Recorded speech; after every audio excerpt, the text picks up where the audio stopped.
ನಮಸ್ಕಾರ ಮನಿ ಲೈನ್ ಕನ್ನಡದ ಎಕ್ಸ್ಪ್ಲೇನರ್ ಕಾರ್ಯಕ್ರಮಕ್ಕೆ ಸ್ವಾಗತ. ನಾನು ಮಲನಗೌಡ ಮಾಲಿ ಪಾಟೀಲ್. ಬನ್ನಿ ಇವತ್ತಿನ ಎಪಿಸೋಡ್ನಲ್ಲಿ ನಾವು ಈ ಸಿಮೆಂಟ್ ವಲಯ ಹೂಡಿಕೆಯ ಬಗ್ಗೆ ಒಂದಷ್ಟು ಡೀಟೇಲ್ ಆಗಿ ತಿಳಿದುಕೊಳ್ಳುವಂತಹ ಪ್ರಯತ್ನವನ್ನು ಮಾಡೋಣ. ಭಾರತದಲ್ಲಿ ಸಿಮೆಂಟ್ ಸೆಕ್ಟರ್ ವೇಗವಾಗಿ ಬೆಳೀತಾ ಇದೆ. ಕ್ರಿಸಿಲ್ ರೇಟಿಂಗ್ಸ್ ಹೇಳುವಂತೆ ಈ ಬೆಳವಣಿಗೆಯ ಟ್ರೆಂಡ್ 2028ರ ಹಣಕಾಸು ವರ್ಷದವರೆಗೆ ಮುಂದುವರಿಯಲಿದೆ. ಈ ರೀತಿಯಾದ ಮುನ್ಸೂಚನೆ ಕಾಣ್ತಿದೆ. ಕ್ರಿಸಿಲ್ ಬಿಡುಗಡೆ ಮಾಡಿದ ವರದಿಯ ಪ್ರಕಾರ 2025ರಿಂದ 2028ರ ಅವಧಿಯಲ್ಲಿ 150ರಿಂದ 160 ಮಿಲಿಯನ್ ಟನ್ ಸಿಮೆಂಟ್ ಕ್ಷೇತ್ರಕ್ಕೆ ಸೇರ್ಪಡೆ ಆಗಲಿದೆ. ಮೂಲಸೌಕರ್ಯ ಮತ್ತು ವಸತಿ ಕ್ಷೇತ್ರಗಳಲ್ಲಿ ಹೆಚ್ಚುತ್ತಿರುವ ಬೇಡಿಕೆಯನ್ನು ಪೂರೈಸುವುದಕ್ಕೆ ಸಿಮೆಂಟ್ ವಲಯ ವಿಸ್ತರಣೆ ಆಗ್ತಿದೆ. ಕಳೆದ 5 ಹಣಕಾಸು ವರ್ಷಗಳಲ್ಲಿ ಉದ್ಯಮದ ಸಾಮರ್ಥ್ಯ 119 ಮಿಲಿಯನ್ ಟನ್ಗಳಿಂದ 595 ಮಿಲಿಯನ್ ಟನ್ಗಳಿಗೆ ಹೆಚ್ಚಾಗಿದೆ.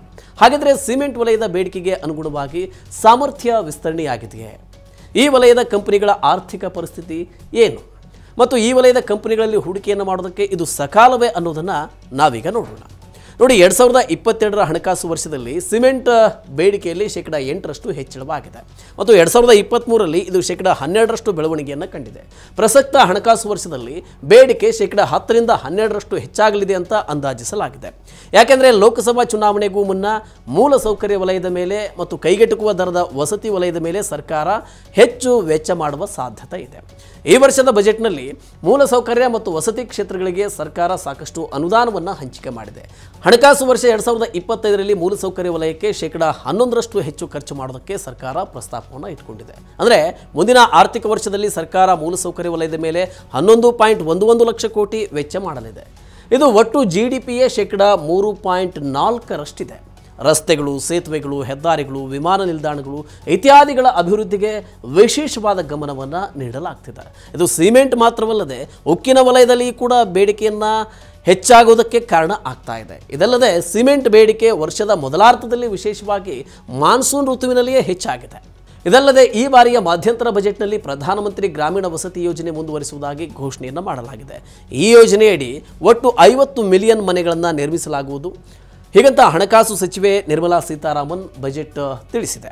ಅದರಲ್ಲಿ 30 ಮಿಲಿಯನ್ ಮನೆಗಳನ್ನು ಈಗಾಗಲೇ ನಿರ್ಮಿಸಲಾಗಿದೆ ಮತ್ತು ಮುಂದಿನ 5 ವರ್ಷಗಳಲ್ಲಿ 20 ಮಿಲಿಯನ್ ಹೊಸ ಮನೆಗಳನ್ನು ನಿರ್ಮಿಸಲಾಗುವುದು ಅಂತ ತಿಳಿಸಿದ್ದಾರೆ.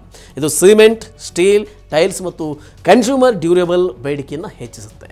ಆದರೆ ಇದರ ಜೊತೆಗೆ ನಾವು ಸಿಮೆಂಟ್ ದರದ ಮೇಲಾಗುವ ಪರಿಣಾಮವನ್ನು ಕೂಡ ಗಮನಿಸಿಕೊಳ್ತಾ ಹೋಗಬೇಕಾಗುತ್ತೆ. ನೋಡಿ, ಸಿಮೆಂಟ್ ವಲಯದಲ್ಲಿ ಹೆಚ್ಚುತ್ತಿರುವ ಪೂರೈಕೆ ಮತ್ತು ಸ್ಪರ್ಧೆಯಿಂದಾಗಿ ಬೆಲೆ ಏರಿಕೆ 1% ಸೀಮಿತವಾಗಿರುತ್ತೆ.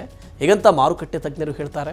50 ಕೆಜಿ ಚೀಲದ ಬೆಲೆ 390ರಿಂದ 395 ರೂಪಾಯಿಗಳ ನಡುವೆ ಇರಬಹುದು ಅಂತ ಅಂದಾಜಿಸಲಾಗಿದೆ. ಸಾಮರ್ಥ್ಯದ ಬಳಕೆ ಕೂಡ 70ರಿಂದ 75ರ ನಡುವೆ ಇರುವ ಸಾಧ್ಯತೆ ಇದೆ. ಜಫರೀಸ್ ಇಂಡಿಯಾದ ವರದಿ ಹೇಳುವಂತೆ ಸೆಪ್ಟೆಂಬರ್ 2023ರಿಂದ ಪ್ರತಿ ತಿಂಗಳು ಸಿಮೆಂಟ್ 4% ಹೆಚ್ಚಳವಾಗಿದೆ. ಇದನ್ನೇ ತ್ರೈಮಾಸಿಕದ ಲೆಕ್ಕದಲ್ಲಿ ಹೇಳೋದಾದರೆ ದರ 0.5ರಿಂದ 1% ಏರಿಕೆ ಆಗಿದೆ. ಪೂರ್ವ ಭಾರತದ ಕಂಪನಿಗಳು ಬೆಲೆ ಏರಿಕೆಯ ಲೀಡರ್ಗಳಾಗಿದ್ದವು. ಆಗಸ್ಟ್ ಅಂತ್ಯದಿಂದ ಸೆಪ್ಟೆಂಬರ್ ಅಂತ್ಯದ ಅವಧಿಯಲ್ಲಿ ಪ್ರತಿ ಚೀಲಕ್ಕೆ 50ರಿಂದ 55 ರೂಪಾಯಿ ಹೆಚ್ಚಾಗಿದೆ. ದಕ್ಷಿಣ ಭಾರತವನ್ನು ಹೊರತುಪಡಿಸಿ ಇತರ ಪ್ರದೇಶಗಳಲ್ಲಿ ಪ್ರತಿ ಚೀಲಕ್ಕೆ 20 ರೂಪಾಯಿ ದರ ಏರಿಕೆ ಕಂಡುಬಂದಿದೆ. ಉತ್ತಮ ಬೇಡಿಕೆಯ ಹೊರತಾಗಿಯೂ ಕಂಪನಿಗಳು ಬೆಲೆಯನ್ನು ಹೆಚ್ಚಿಸಿವೆ. ಹಾಗಿದ್ರೆ ಈ ವಲಯದ ಕಂಪನಿಗಳ ಆರ್ಥಿಕ ಪರಿಸ್ಥಿತಿ ಹೇಗಿದೆ ಅನ್ನೋದನ್ನು ತಿಳ್ಕೊಳ್ಬೇಕು ಅಲ್ಲವೇ? ಕಳೆದ 3 ವರ್ಷಗಳ ಮೊದಲ ತ್ರೈಮಾಸಿಕಕ್ಕೆ ಹೋಲಿಸಿದರೆ ಎರಡನೆಯ ತ್ರೈಮಾಸಿಕ ಅಂದರೆ ಜುಲೈಯಿಂದ ಸೆಪ್ಟೆಂಬರ್ ಅವಧಿಯಲ್ಲಿ ಬೆಲೆಯಲ್ಲಿ ಸರಾಸರಿ 14 ರೂಪಾಯಿ ಇಳಿಕೆ ಕಂಡು ಬಂದಿದೆ ಅಂತಾರೆ ತಜ್ಞರು. ಸರ್ಕಾರ ಸಹ ಸಾಕಷ್ಟು ಕಾರ್ಯಕ್ರಮವನ್ನು ಹಾಕಿಕೊಂಡಿರುವುದರಿಂದ ಸಿಮೆಂಟ್ ಬೇಡಿಕೆ ಸಹಜವಾಗಿ ಹೆಚ್ಚಿದೆ. ಇನ್ಪುಟ್ ವೆಚ್ಚ ಹೆಚ್ಚಾದ ಪರಿಣಾಮ ಕಂಪನಿಗಳು ಸಹ ಬೆಲೆಯನ್ನು ಹೆಚ್ಚಿಸಬೇಕಾಯಿತು. ಜುಲೈ ತಿಂಗಳ ಕನಿಷ್ಠಕ್ಕೆ ಹೋಲಿಸಿದರೆ ಸೆಪ್ಟೆಂಬರ್ನಲ್ಲಿ ಸಿಮೆಂಟ್ ಇಂಡಸ್ಟ್ರಿಗೆ ಬೇಕಾಗುವ ಪೆಟ್ ಕೋಕ್ ಬೆಲೆ 30ರಿಂದ 40% ಏರಿಕೆಯಾಗಿದೆ. ಬ್ರೋಕರೇಜ್ ಹೌಸ್ ಪ್ರಕಾರ ಎಲಾರಾ ಸೆಕ್ಯೂರಿಟೀಸ್ ಹೇಳುವಂತೆ ಸೆಪ್ಟೆಂಬರ್ನಲ್ಲಿ ಹೆಚ್ಚಿದ ಬೆಲೆಗಳ ಪರಿಣಾಮ 3ನೇ ತ್ರೈಮಾಸಿಕದಲ್ಲಿ ಕಂಪನಿಗಳ ಮಾರ್ಜಿನಲ್ಲಿ ಕಂಡುಬರ್ತಾ ಇದೆ. ಇದು ಕಂಪನಿಗಳ ತ್ರೈಮಾಸಿಕ ಫಲಿತಾಂಶಗಳಲ್ಲಿ ಕೂಡ ಸ್ಪಷ್ಟವಾಗಿ ಗೊತ್ತಾಗ್ತಾ ಇದೆ. ಆದರೆ ದೊಡ್ಡ ಪ್ರಶ್ನೆ ಏನಪ್ಪ ಅಂದರೆ ಈ ವಲಯದ ಕಂಪನಿಗಳಲ್ಲಿ ಹೂಡಿಕೆ ಮಾಡೋದಕ್ಕೆ ಇದು ಸರಿಯಾದ ಸಮಯವೇ ಅಥವಾ ಸಕಾಲವೇ? ಹೌದು ಅಂತಾದರೆ ಎಲ್ಲಿ ಹೂಡಿಕೆಯನ್ನು ಮಾಡಬೇಕು? ಮಂತ್ರಿ ಫಿನ್ಮಾರ್ಟ್ನ ಸಂಸ್ಥಾಪಕರಾದ ಅರುಣ್ ಮಂತ್ರಿಯವರ ಪ್ರಕಾರ ಸಿಮೆಂಟ್ ವಲಯ ಪಾಸಿಟಿವ್ ಆಗಿದೆ. ACC, ಅಂಬುಜಾ ಮತ್ತು ಅಲ್ಟ್ರಾಟೆಕ್ ಸಿಮೆಂಟ್ನಲ್ಲಿ ಉತ್ತಮವಾದ ಬೆಳವಣಿಗೆಯನ್ನು ನಿರೀಕ್ಷೆ ಮಾಡಲಾಗಿದೆ. ಮುಂದಿನ 12ರಿಂದ 18 ತಿಂಗಳ ದೃಷ್ಟಿಕೋನ ಇಟ್ಕೊಂಡ್ರೆ 3,400 ರೂಪಾಯಿ ಟಾರ್ಗೆಟ್ನಲ್ಲಿ ACC, 720 ರೂಪಾಯಿ ಟಾರ್ಗೆಟ್ನಲ್ಲಿ ಅಂಬುಜಾ ಮತ್ತು 11,400 ರೂಪಾಯಿ ಟಾರ್ಗೆಟ್ನಲ್ಲಿ ಅಲ್ಟ್ರಾಟೆಕ್ ಸಿಮೆಂಟನ್ನು ನೋಡಬಹುದು ಅಂತಾರೆ. ಒಟ್ಟಾರೆಯಾಗಿ ಮೂಲಸೌಕರ್ಯ ಮತ್ತು ವಸತಿ ನಿರ್ಮಾಣಕ್ಕಾಗಿ ಸಿಮೆಂಟ್ ಬೇಡಿಕೆ ಹೆಚ್ಚುತ್ತಿದೆ. ಸರ್ಕಾರದ ಅಭಿವೃದ್ಧಿ ಕಾರ್ಯಗಳಿಗೂ ಸಿಮೆಂಟ್ ಬೇಕಾಗಿದೆ.